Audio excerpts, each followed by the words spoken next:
రాముడు లాంటి చంద్రన్న కావాలా, ఏంటి రాక్షసుడు లాంటి జగన్ రెడ్డి కావాలని ఒక్కసారి ప్రజలు ఆలోచించాలా.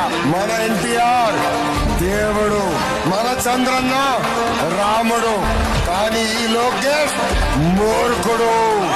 చెట్ట ఇంటి మీద కడిత పథకం ఉండదా